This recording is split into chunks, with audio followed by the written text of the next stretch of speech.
Barusan ini Pak Gubernur Jawa Barat, Kang Deddy, datang ke kantor Kementerian Hak Asasi Manusia. Kami sudah duduk bertukar pikiran beberapa hal dalam rangka memajukan bangsa Indonesia untuk masa yang akan datang, khususnya peningkatan kompetensi dan kualitas sumber daya manusia Indonesia.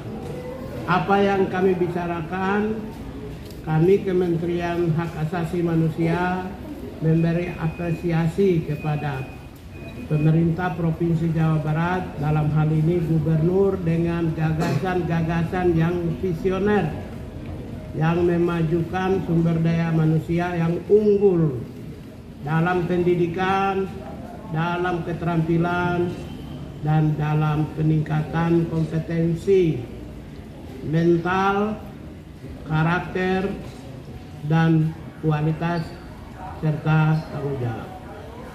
Ya, kebijakan peningkatan sumber daya manusia tersebut sebenarnya adalah menyertai target pemerintah di mana 2045 adalah Indonesia Emas.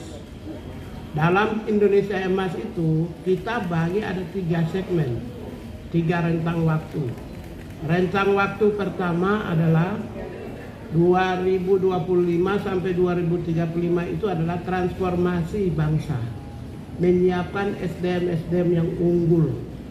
Oleh karena itulah beberapa kebijakan Presiden antara lain makan bergizi gratis, pendidikan, kesehatan, dan peningkatan kompetensi, skills, dan sumber daya manusia, membumikan kebijakan populis dari Sabang sampai Merauke secara masif. Itu adalah menyiapkan SDM yang unggul pada masa yang akan datang. Salah satu kebijakan yang diambil dalam rangka itu secara teknis, satu program unggulan itu adalah yang seirama, senasib dengan asta-cita Presiden Prabowo adalah pendidikan bagi mereka yang ada di Jawa Barat yang digagas oleh Pak Gubernur Jawa Barat. Oleh karena itulah kami menyambut positif dan kami dapat banyak informasi tentang apa yang dilakukan dan apa yang akan dilakukan ke depan. Secara teknis dan eksplisit akan disampaikan oleh Pak Gubernur Jawa Barat. Silakan. Kami menyampaikan bahwa ada problematika dalam spirit kebangsaan kita, yaitu membangun narasi agar anak-anak muda Indonesia, khususnya anak-anak di Provinsi Jawa Barat yang sedang menekuni jenjang pendidikan SMP dan SMA serta sederajat atau sanawiyah dan madrasah aliyah, yaitu pola pendidikan karakter melalui peningkatan kualitas disiplin hidup dan perubahan pola hidup. Nah, perubahan pola hidup itu apa sih yang terjadi? Yang terjadi pada anak-anak di Jawa Barat itu pola hidupnya adalah mereka rata-rata tidurnya jam 4 pagi. Karena waktunya dihabiskan untuk main game online.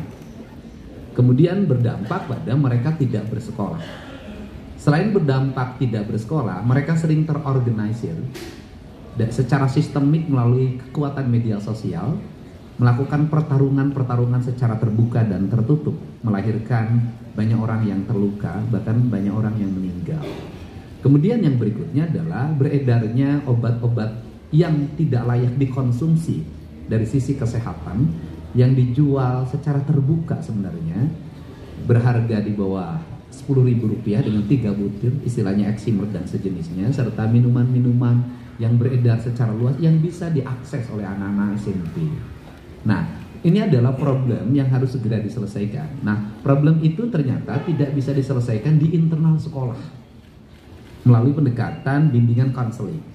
Dan problem itu juga tidak bisa diselesaikan di internal keluarga oleh ayah dan ibunya.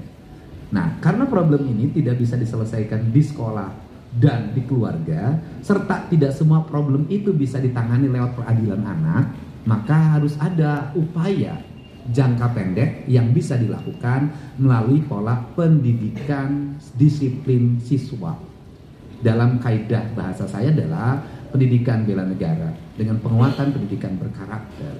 Maka kami menggandeng lembaga TNI, karena TNI memiliki pengalaman dalam melakukan pola pendidikan baik untuk kalangan militer maupun kalangan sipil. Di kalangan sipil dikenal namanya prajabatan. Di kalangan sipil hari ini untuk masuk industri banyak yang dilatih di Dodik Pangkodam 3 Siliwangi Lembang untuk membangun kebugaran. Nah, metodologi pendidikannya yang kami sampaikan tadi ke Pak Menteri adalah yang pertama adalah pembangunan kualitas disiplin. 1. Melepas HP, 2. Melepas tradisi bermotor, 3. Melepas minuman keras, 4. Melepas obat-obatan terlarang, kelima, melepas konsumsi zat adaptif lainnya yang merusak saraf dan pikirannya dengan membangun pola tidur maksimal jam 10 malam. Kemudian mereka bangun jam 4 pagi, mereka mandi, salat subuh bagi yang beragama Islam, membereskan ruang tempat tidurnya, masuk ke masjid, dan kemudian mendapat bimbingan rohani dari kiai yang menjadi bimbingan konselingnya. Setelah itu mereka sarapan pagi, setelah sarapan pagi mereka berolahraga. Setelah mereka berolahraga, mereka langsung mengikuti ruang kelas pembelajaran sebagaimana dia didapatkan di sekolah. Kami mendatangkan guru dari berbagai tempat, dan kemudian setelah itu mereka salat duhur, kemudian istirahat. Setelah istirahat mereka mengikuti program minat dan bakat melalui pendekatan olahraga. Dan kemudian maghrib dia masuk masjid lagi, belajar ngaji lagi, kemudian sampai isya, dan kemudian nanti mereka makan malam dan kembali ke tempat mereka tidur untuk tidur malam. Jadi model itu yang kami kembangkan, dan kami tadi konsultasikan bahwa tidak ada pelanggaran-pelanggaran yang dilakukan terhadap hak-hak anak sendiri. Nah, kalau bicara orang banyak memperdebatkan persoalan bagaimana mereka belajarnya, pertama justru dengan barak ini mereka jadi belajar. Mereka jadi ada gurunya. Kenapa? Karena selama ini mereka bolos. Mereka tidak pernah belajar, bangunnya rata-rata jam 10 siang. Nah ini adalah, kemudian yang kedua, bagaimana lingkungannya di barak itu, di komplek pendidikan itu mereka mendapat lingkungan yang baik.